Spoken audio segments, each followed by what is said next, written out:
কবিতাৰ শিৰোনাম এজন বৃদ্ধাৰ হিয়া ভাঙা বিননি। ৰচনা মালবিকা নাথ।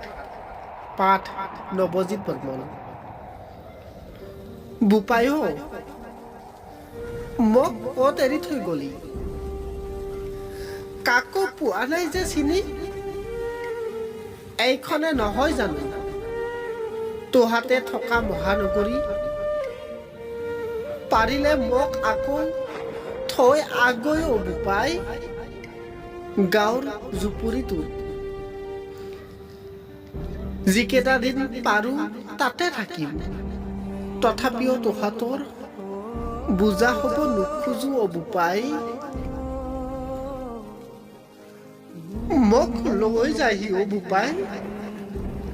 গাঁৱৰ দৰে ইয়াত মোৰ কোনো আপোন নাই। ধন্যবাদ।